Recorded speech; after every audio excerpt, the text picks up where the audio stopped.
A major retrospective art exhibition looks at the remarkable life and work of Faith Ringgold, who has fought for change in the art world and beyond for 60 years. Jeffrey Brown has this profile for our Arts and Culture series, Canvas. In 1967, Faith Ringgold painted a work called Die, a large painting capturing the violence and chaos of the era. You can't necessarily change what's going on, no, but I can say what I think about it. I'm free to do that, and I will. 16 years later, she exploded black stereotypes in a work called Who's Afraid of Aunt Jemima? You turned her into a powerful woman. Well, she was powerful in a way. She was doing something with those pancakes and stuff that nobody else had done. At 91, Ringgold is having a big moment. 6 decades of her art are on view in a retrospective exhibition at the New Museum in New York, titled American People. Paintings, sculptures, works on fabric, and the story quilts, a mix of writing, painting, and quilting for which she's best known. I'm ready. Across the Hudson at her home in New Jersey, we had a chance to visit the artist on this day signing prints in her large and bright studio.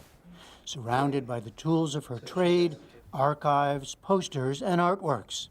Of her life's work, she says this. I wanted to make a contribution to America. I thought, I have something to say about American people. And what's great about it is I could say it. That freedom of speech. You could say it through your art. That's right. Her paintings from the early 60s portray Americans, black and white, looking at one another, at themselves, at the artist, and at us, seeming to raise questions of power, as in one titled, For Members Only. Later, in larger paintings, came a more head-on confrontation. U.S. postage stamp commemorating the advent of Black Power. And a work that might have been painted in our own time, The Flag is Bleeding. I felt that I needed to record some of what was happening at that time. Is that the right word, recording it through art? Is that what you were doing? Yeah, it felt powerful that I could express it, that I could have my say. Ringgold grew up and spent most of her life in Harlem, encouraged in her art by her mother, Willie Posey, a seamstress and clothing designer. Years later, she captured a memory of her early life in a work called Tar Beach, Summer Nights on a Harlem Rooftop. She studied art at City College and set out to find her place. I thought I had a right to, and I thought I should, and I could. But there were barriers. And I did. Oh, please. Everywhere. Yeah? Oh yeah, lots of barriers. Your art is not welcome here. And you're not welcome here. And people have different ways of saying that, you know. But I found my way. One way was through activism, protests and posters for civil rights and black empowerment, demands for the art world to open up to women and artists of color. Women, she says, were literally out of the picture, so she put them back, including in a mural-sized painting for the Correctional Institute for Women at Rikers Island, which has now been restored and appears in the exhibition. Did you feel like you needed to make some noise? Yeah, you gotta be heard some way.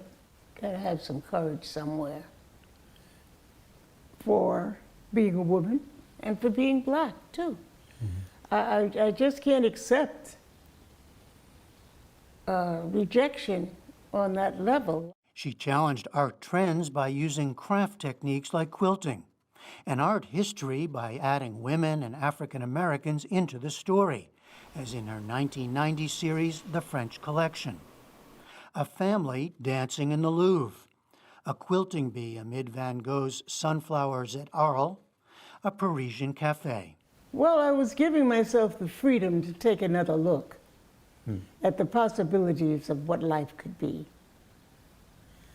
I didn't have to just settle for what I was given, especially when it was so unsettling. New Museum Artistic Director Massimiliano Gianni is one of the exhibition's curators. She's opening doors and windows and making the House of Art much more complex and hospitable. The great thing about seeing this work together, seeing 60 years of this work, is you understand how many times Faith Ringgold was right before her time. The story quilts contain literal written stories around their edges, and those, beginning with Tar Beach, would lead to a way for Ringgold to reach new generations through children's books. She's now published more than 20 with beautiful art and stories of history and inspiration. Tar Beach has the famous "anyone can fly," Right. right? All you got to do is try. Yes, indeed, you can do it. In 2020, Ringgold lost her husband, Burdette, known as Birdie, after nearly 60 years together. And the pandemic has been tough on this socially active woman.